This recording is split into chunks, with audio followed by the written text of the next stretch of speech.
Hello and welcome to News Central Television with me, Blessings Mosugu. The top stories at this hour. President Bola Tinubu arrives Rio de Janeiro ahead of the 19th Heads of State and Government Summit.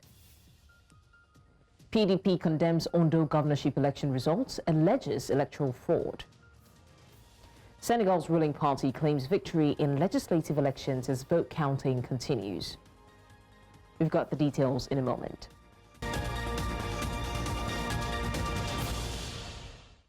Let's begin the news at this hour by telling you that President Bola Tinubu has arrived in Rio de Janeiro, Brazil, ahead of the 19th Heads of State and Government Summit of the Group of 20.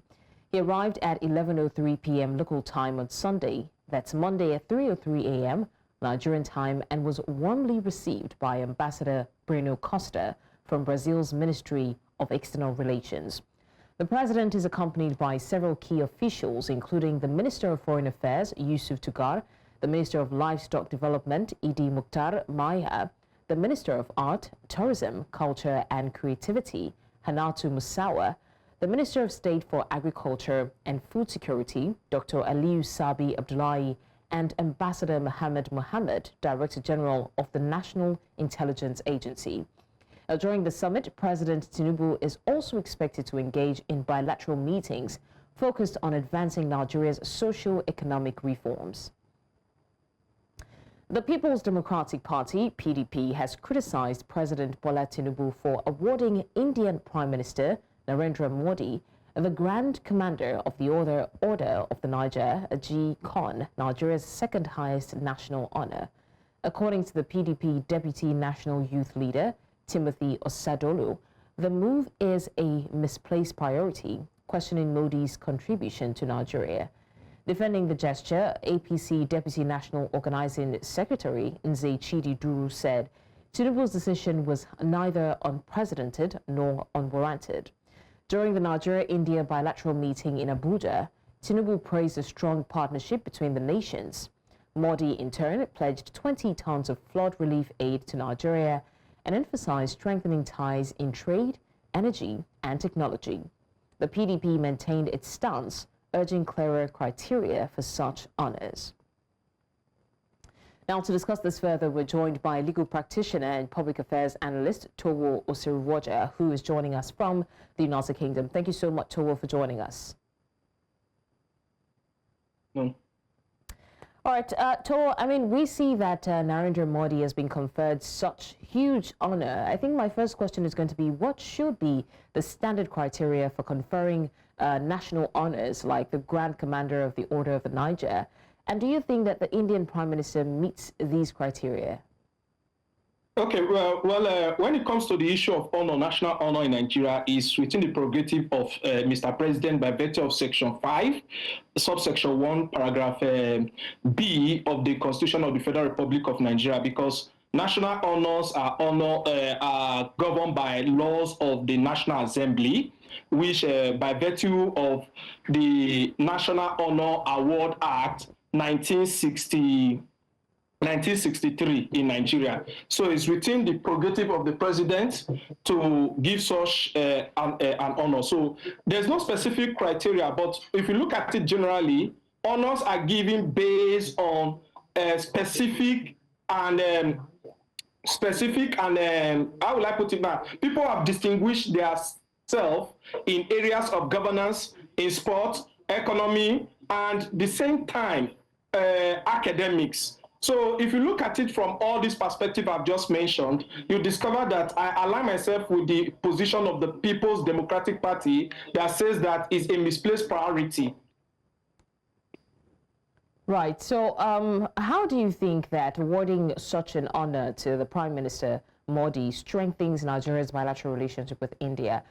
Could this set a precedent for future diplomatic engagement, seeing as Modi has made certain commitments and it seems to be the start?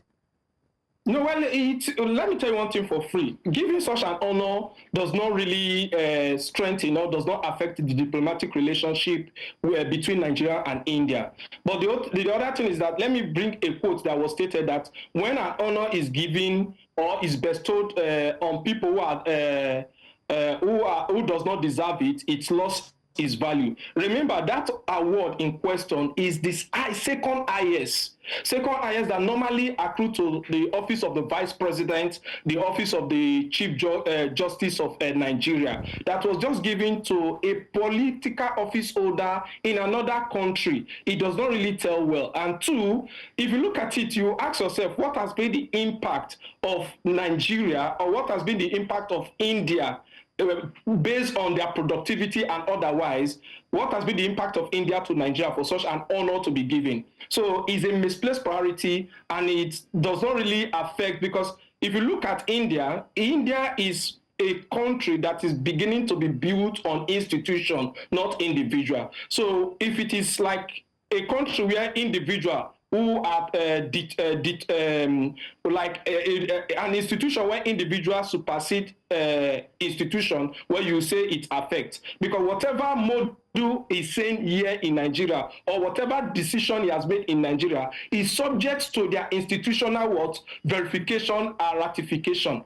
So it makes no sense at all, and it does not. It may not even goes anywhere, because if India says they are not going to engage Nigeria in anything at all, irrespective of the honor or the award, it will not happen. Right. Now, given the criticisms from the PDP, how will this decision affect the public perception of President Tinubu's priorities and approach to international relations? Because seeing how, a lot of people are claiming that this is obviously misplaced priorities. Yeah, I think the one thing I see, it has really exposed the president's ability to manage diplomatic relationship, or to engage in diplomatic discussions or conduct, I would say, because the charisma and his response to issues when it comes to international relationship is really poor. And I think I'll question his advisors and at the same time the Minister of Foreign Affairs for allowing such a thing to happen. And the other thing you also see again is that I think that the president needs to be educated that issues of this nature, or according honors or giving privileges to political office holders who are temporary holders of office when it comes to another nation, should be properly considered.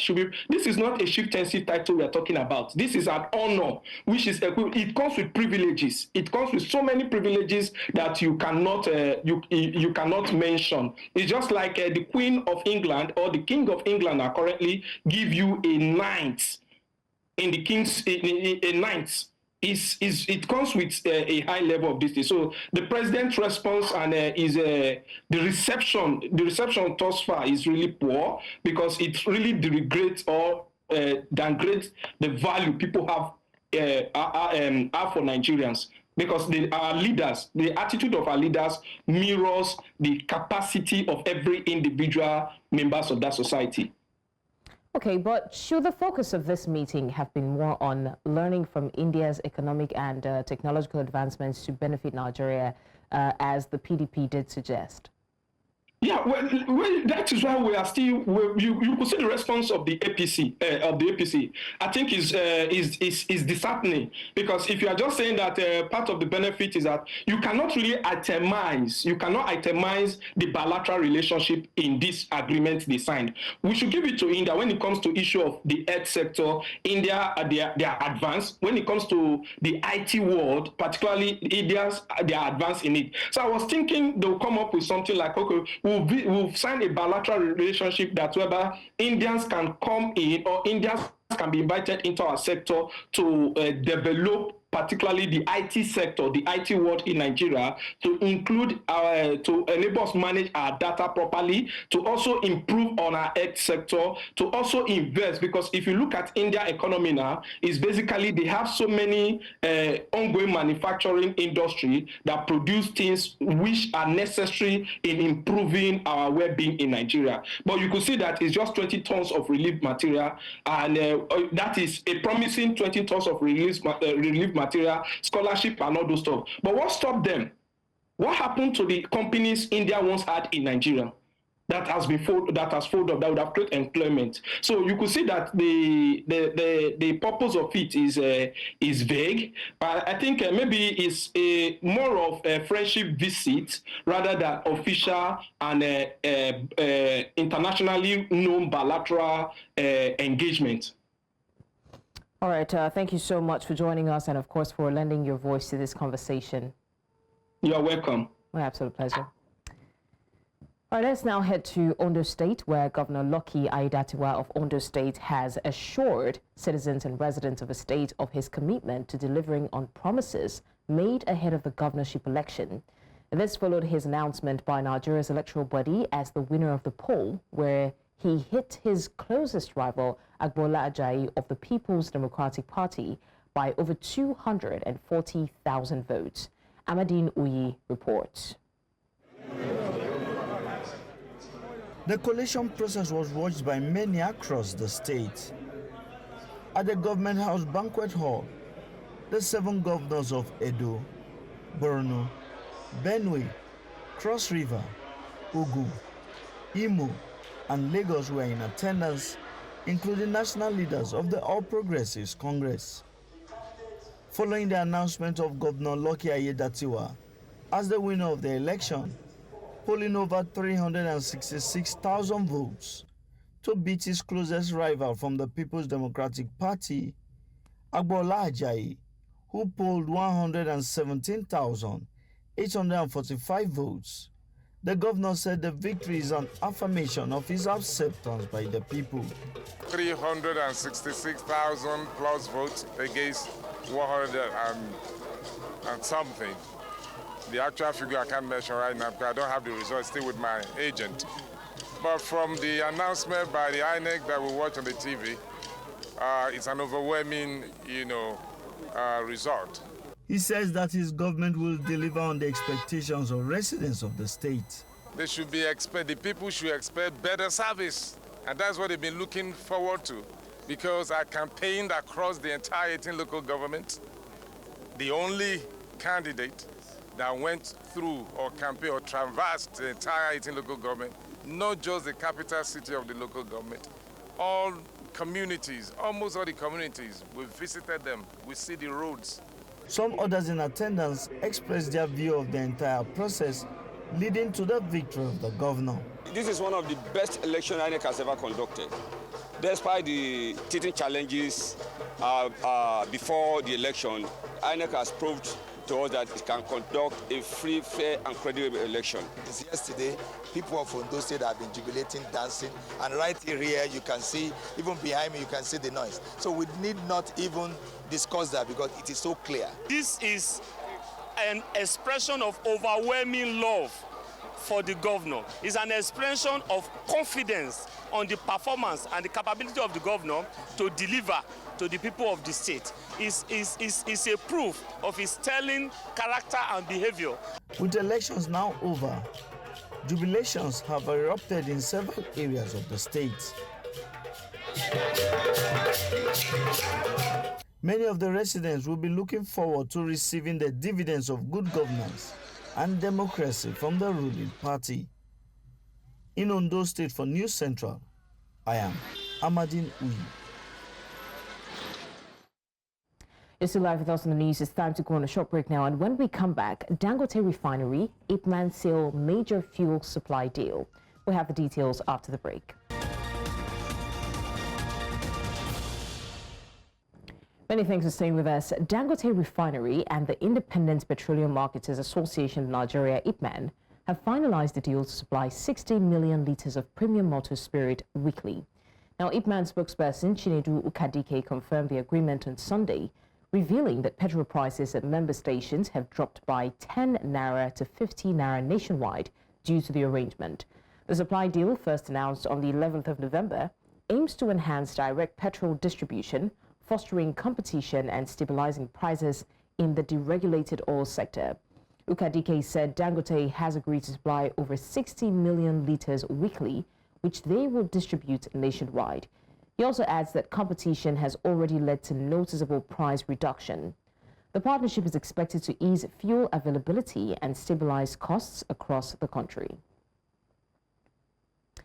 Let's now turn our attention to infrastructural matters. Nigeria's House of Representatives has expressed worry over the progress of work being done at the construction of about 250 housing units of the renewed Hope Estate in Uyo, the Akwa Ibom State capital. This was as the chairman of the House Committee on Urban Development and Regional Planning led lawmakers on an oversight visit to inspect the project in the state. Now, he says that there is a need to engage competent contractors to ensure timely completion of the project while criticizing the quality of work seen on ground. The committee also expressed concern over the poor quality of work being done on the Umu Echuk Spencer Essen Slum Upgrade Road network in Oro, also in the state.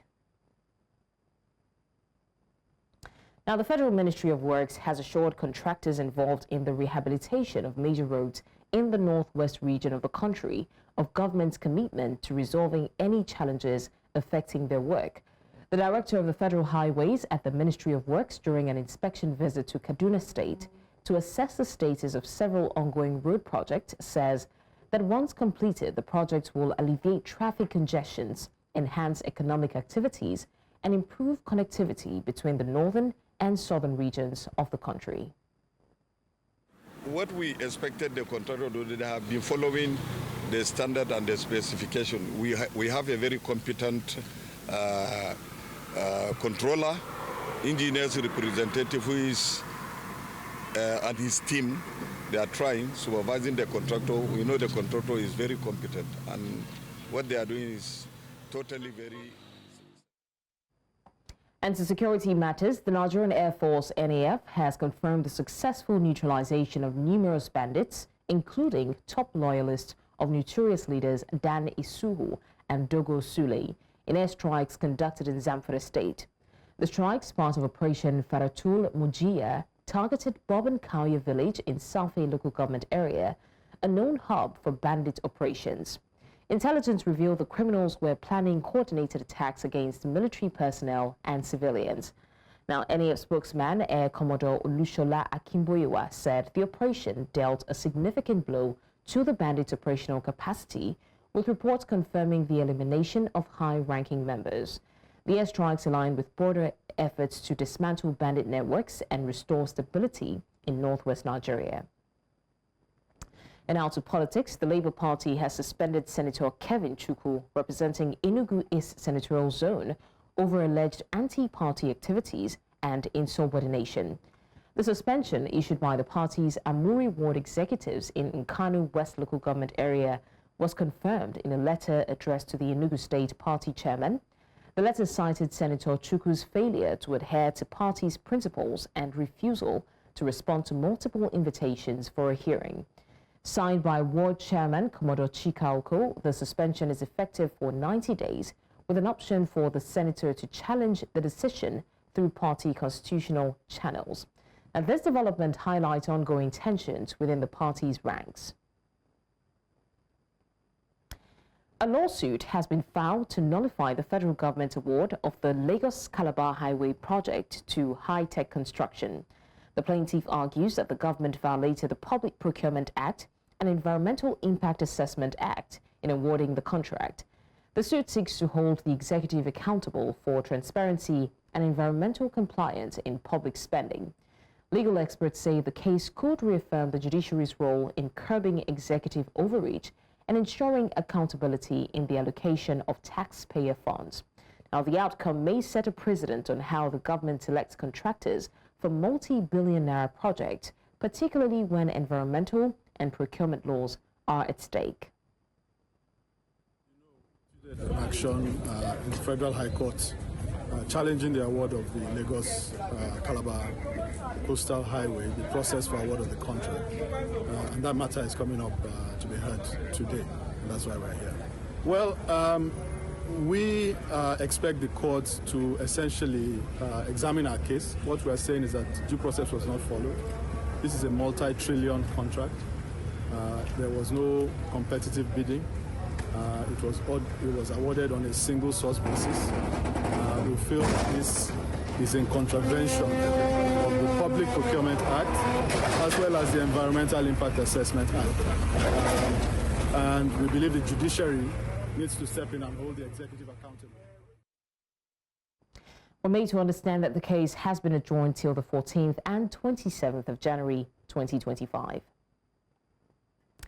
And now moving to more stories. During a two-day summit on the Almajiri and Sangaya reforms held in Borno State, stakeholders advocated for the Nigerian government to take custody of street roaming children and enroll them in special boarding schools to provide them with better care, attention and educational opportunities. Urgent establishment of a consistent feeding program aimed at addressing the escalating issues of child hunger in disadvantaged communities also formed part of the key recommendations of the stakeholders. News Central's Umoru Kirawa, who has been following up with the concerns and plights of the Almajiri street and outer-school children, reports. The sight of children roaming the streets, begging for food and struggling to survive. Many refer to these children as abandoned street or out-of-school children and the Almajiri who strive to gain Islamic knowledge. The fact is, all of them beg for food to survive, as recently reported by News Central Television. Borno State government brought together religious and community leaders, education and civil society organizations, among others, to discuss innovative strategies to address the growing concerns. The improper teaching of Islamic studies has contributed to the emergence of Boko Haram, and it is our responsibility to ensure that our schools adhere to the teachings of the Holy Quran and Hadith. That is the reason why we have established the Arabic and Sangha Education Board, tasked with restructuring and elevating Arabic and Islamic education. The Sangha reforms is a great development and will bring Al-Majri a better chance in life, particularly the introduction of integrating Western education, vocational education, numeracy and literacy skills into the centers. It is also to discourage and gradually eliminate street begging. Experts at the summit emphasized the need for more conducive learning environment, enrollment, feeding programs, community engagement, among others. Allah taka wa shugaban kasa da alheri, Allah taka wa mataimakin shugaban kasa da alheri, sun tsaya tsayin daga cewa harkar almajirin nan in Allah ya yarda daga nan zuwa shekara 4 sai an gyara ta. In Allah ya yarda daga nan zuwa shekara 4 duk abin da za a yi yaran nan su daina bara sai sun daina bara. A pilot program to engage 300 Almajiri in Arabic, English language and skills is what the federal and state government plans to deploy as part of effort to reform the system.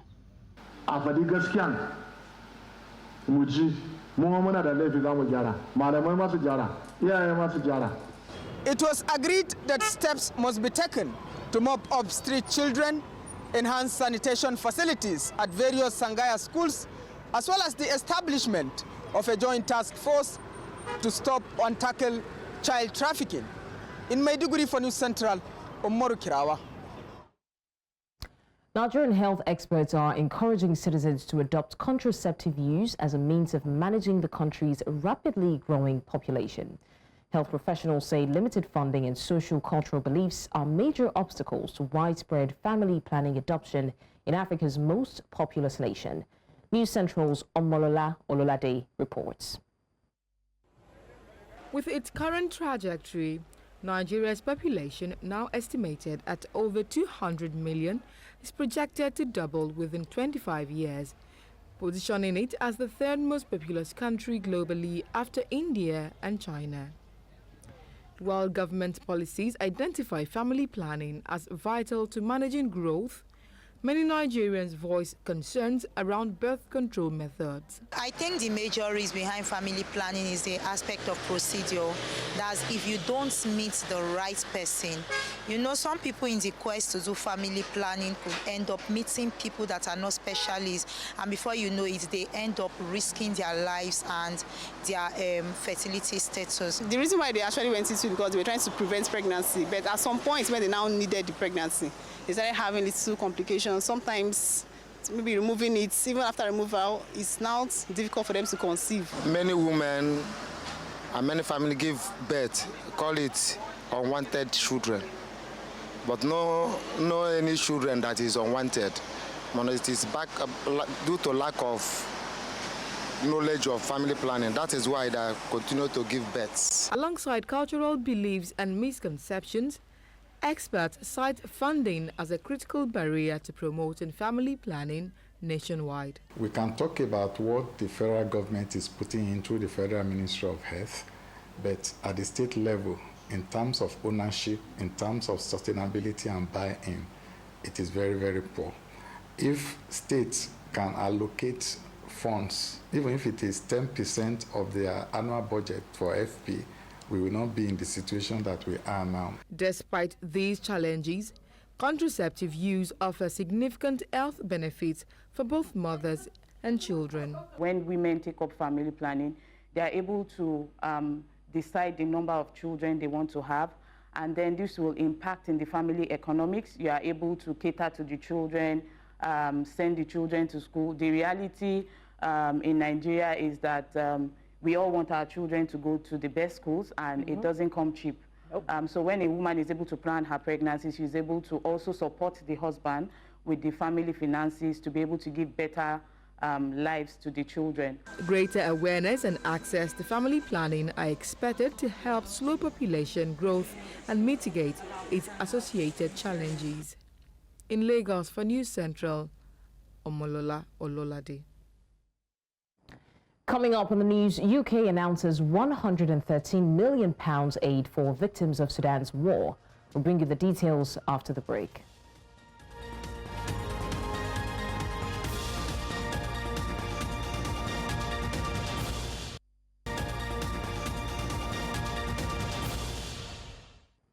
Many thanks for staying with us. Now, the news continues in West Africa, where we understand that vote counting is underway in Senegal following Sunday's parliamentary elections, seen as crucial for President Bassirou Diomaye Faye's government to secure a strong majority for its reform agenda. Voting proceeded peacefully across the country, with initial projections of parliamentary outcomes expected by Monday. Reports suggest Faye's governing PASTEF party is leading in early results, outperforming the two main opposition parties. Faye, elected in March, campaigned on economic transformation, social justice and anti-corruption reforms, raising hopes among a youthful population grappling with unemployment and inflation. An opposition-led parliament initially stalled his agenda, prompting Faye to dissolve the chamber in September. Meanwhile, Senegal's ruling PASTEF party has secured a decisive victory in Sunday's legislative elections. Government spokesman Amadou Moustapha Diek Sarr told journalists that with 90 to 95% of the results, the party is confident of a large victory. Sarr praised the Senegalese people for their overwhelming support of the party, led by President Bassirou Diomaye Faye and Prime Minister Ousmane Sonko. And this election is pivotal for the government to advance its reform agenda following a period of political tension and economic challenges. Official results are expected soon. We now head over to the east of the continent, where the Sudanese Armed Forces, SAF, announced on Sunday that 150 fighters of the Rapid Support Forces, RSF, were killed in a fierce battle in El Fasher, the capital of North Darfur State. According to a statement by the SAF's 6th Infantry Division, the clash lasted over 2 hours southeast of El Fasher, with SAF capturing several RSF bases and making significant advances. The RSF has yet to respond to claims. Sudan has been mired in conflict since April 2023, with deadly clashes between the SAF and RSF causing over 24,850 deaths and displacing more than 14 million people, according to international reports. Now, Sudan has been mired in conflict since April 2023, with deadly clashes between the SAF and RSF causing over 24,850 deaths and displacing more than 14 million people, according to international reports. Meanwhile, the United Kingdom has pledged £113 million in humanitarian aid to support over 1 million people affected by the war in Sudan, doubling its previous commitment. The funding will cost 600,000 people within Sudan and 700,000 refugees in neighboring countries, providing food, shelter, and education. Now, Foreign Secretary David Lammy condemned the suffering caused by the conflict, urging the Sudanese armed forces to keep the Ader border crossing open for aid. Now, fighting between Sudan's army and the Rapid Support Forces, ongoing since April 2023, has left millions at risk of starvation.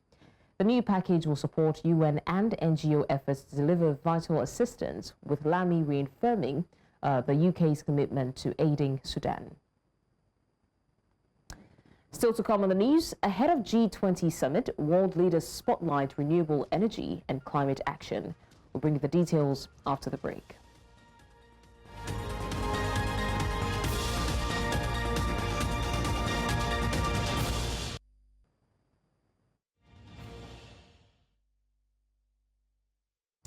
Let's head now to stories outside the African continent. Opposition groups in Georgia held fresh protests in the capital, Tbilisi, following the confirmation of the ruling party's victory by the country's electoral commission in a disputed parliamentary election. This comes after the vote was overshadowed by accusations of Russian interference and calls from Western countries to probe alleged electoral fraud. Protesters were prepared to spend the night at a major intersection near Tbilisi State University. This follows news that opposition member David Ketadze splashed the Central Electoral Commission chair, Georgia Kaladavershvili, with a black liquid during the commission's session. ჩვენ დგევართ საკმაოდ სერიოზული გზის გასაყარის პირას. ან აღმოჩნდებით რუსეთში, საიდანაც მიდის ეს ხელისუფლება და მიაქანებს ამ ქვეყანას, ან ერთხელ სამუდამოდ თავს დავახცევთ ამას და გავხდებით თავისუფალი სამყაროს წევრი. ეს არჩევნები მოგვყარეს ჩვენი ევროპული მომავალი. მე პირადად როგორც სტუდენტს წამართვეს შანსი იმისი, რომ ევროპაში ვიპოვო ჩემი თავი და დავიმკვიდრო, რომ ჩამოვიდე საქართველოში და შემდეგ ეს ყველაფერი და განათლება საქართველოში გამოვიყენო, ამიტომ ყველა სტუდენტები და მოსახლეობა აქ უნდა იდგნენ დღეს და მომდევნო აქციებზე აუცილებლად, იმიტომ რომ მანამ ახალი არჩევნები არ დაინიშნება, მანამდე მე მზათა ვარ ბოლომდე ამ აქციებზე. Now, ahead of G20 Summit, global leaders are emphasizing renewable energy and climate action. European Union President Ursula von der Leyen, South African President Cyril Ramaphosa, and Brazil's Environment Minister Marina Silva shared insights on tackling climate change during the Global Citizen Now Forum in Rio de Janeiro. Von der Leyen proposed a bold global target for renewables. The idea is to triple the amount of renewable energy by 2030, she stated, underscoring the urgency of the energy transition. Now, the discussion reflects a growing international commitment to addressing environmental challenges, with renewable energy taking center stage in the push for sustainable global solutions. But we need to have a global target on renewables and how to increase the amount of renewables. And with that, the idea was born to triple renewables till 2030. And there are three very good reasons for that. If you look at that, triple globally renewables till 2030, that would mean a cut of 10 billion tons of CO2 emissions till 2030. But as we go towards renewable energy, there must be a just transition. Because there is a transition that we in South Africa are having to go through, but it must be just. Os 20 países mais ricos do mundo, com 80% das emissões, 80% dos recursos financeiros e 75% dos resíduos, é fundamental que façam o dever de casa. Se fizerem o dever de casa no percentual que ocupam no planeta, com certeza a maior parte dos nossos problemas já estariam resolvidos. Não há como enfrentar o problema da mudança climática se nós continuarmos achando que vamos compatibilizar economia e ecologia. Brazilian President Luiz Inácio Lula da Silva and Chilean President Gabriel Boric met with over 100 city mayors to tackle urban challenges and climate resilience ahead of the G20 Summit. At the Urban 20 event in Rio de Janeiro, the mayors explored innovative solutions for sustainable city development amid climate threats. Rio's mayor, Eduardo Paes, presented President Lula with a document detailing key demands from participating cities, highlighting the need for collaborative action to address urban issues. Now, this discussion aims to align local and global strategies reinforcing the role of cities in shaping a sustainable future. Os 3 eixos prioritários escolhidos pela presidência brasileira do G20 dialogam diretamente com os desafios que milhares de prefeitos de todo o planeta enfrentam no cotidiano de suas cidades. Social. A transição ecológica é uma oportunidade valiosa de gerar emprego e renda para a juventude nos grandes centros urbanos. Por isso, a terceira prioridade da presidência brasileira do G20 é a reforma da governança global, inclusive de sua arquitetura financeira e dos bancos multilaterais de desenvolvimento. No será. Y por eso es tremendamente importante que los alcaldes y alcaldesas aquí presentes estén para recordarle a todos los líderes mundiales a quienes nos debemos.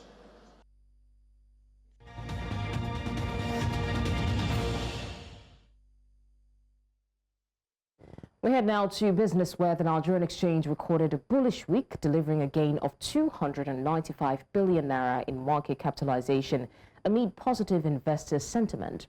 The all-share index, ASI, rose 0.50% to close at 97,722.28 points, bringing its year-to-date return to 30.69%. Key drivers included strong buying interest in Flourmill, Wendo, and Guarantee Trust Holding Company. Analysts attributed the gains to sector rotation and portfolio rebalancing following promising third-quarter earnings reports. Financial services led the trading activity with 1.068 billion shares, accounting for over 72% of turnover. Oil and gas and consumer goods also contributed significantly despite the positive trend. Investor caution remained, with more decliners than gainers in the broader market due to ongoing economic uncertainties. Earlier on, Mohammed Usaidu, the senior research analyst at Trust Bank Capital Management Limited, spoke to us on this development. Let's go straight into it. A number of factors we can see contributed to this shift. Firstly, in the previous 2 weeks, we saw the market tilting slightly towards the bears. So even on the back of strong Q3 performances from a lot of sectors. So it was only natural for us to see investors start coming in at attractive levels and picking up maturities, especially in like the banking and insurance sectors, which were, especially the insurance sector, which was depressed for a while. So it was only natural we saw stocks in the insurance sector bouncing back. Also, we also saw stocks like Flourmill, which were not necessarily because of the performance, but rather the news of them changing their listing price from 70 naira to 6 naira. So it was a mix of a number of factors, but not necessarily one single factor.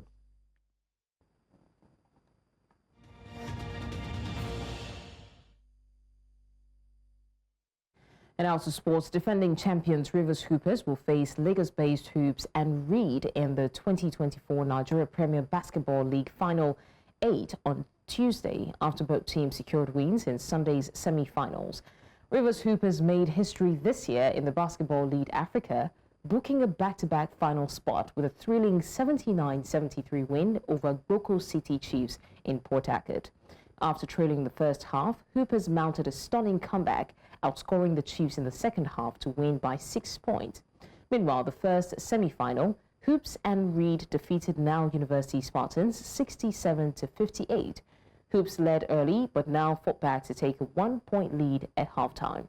In the second half, Hoops regained control and finished with a 9-point victory. Still in sports, Ikorodu City secured a dramatic 2-1 victory over Shooting Stars Sports Club 3SC of Ibadan in the Southwestern Derby at the Mobolaji Johnson Arena. Shooting Stars took an early lead in the 15th minute through Anthony Okachi, who converted a precise assist from Samuel Ayarinde. However, Ikorodu City responded in the second half, with Shola Adilani leveling the score in the 58th minute. The decisive moment came in the 88th minute when Rovio Ayemweru fired in the winning game, sealing a hard-fought win for the host. The victory lifts Ikorodu City to 8th on the NPFL table, while Shooting Stars slip to 12th. I want to say big thanks to Almighty God. Okay, we are 1-0 down at the first half. I was not panicking, because if I panic, I won't won't be able to motivate my boys and to psych them. All what we did when we went for the break, the first half break, was to psych ourselves and to boost our energy during the second half, strengthen our energy. Because without your energy, without strength, you can't get your goal. We just need to double our strength and to convert any goal that comes our way. That was what we did. I expect you to condemn it in all totality. But you are waiting for somebody to talk. Now I have told you, all that needed to have done is to have advised us not to come, because we are not going to get a positive result. Now, the Confederation of African Football has confirmed official draws of the CAF Women's Africa Cup of Nations Morocco 2024 will be conducted on Friday, the 22nd of November in Morocco. The draws will determine the fate of the 12th Africa's top women's national teams. The 13th edition of the CAF Women's Africa Cup of Nations will take place from the 5th to the 26th of July 2025 in Morocco. Now, South Africa are the current champions of the competition, having won it on Moroccan soil in 2022.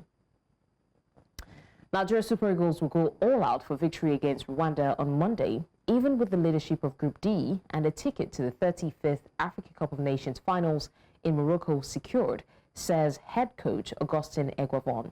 The three-time African champions are determined to sustain their recent form and spirit ahead of the 2026 FIFA World Cup qualifiers that resume in 4 months, and coach Augustin Egwavon believes the absence of Graven goalkeeper Stanley Nwabali, the defender Olaoluwa Aina, and in-form forward Ademola Lookman will not stop their momentum. The Super Eagles are not unaware of the fact that Amavubi are in the same 2026 FIFA World Cup qualifying group with them, and that they, Rwanda, are the next opponents when the World Cup qualifying campaign resumes in March 2025.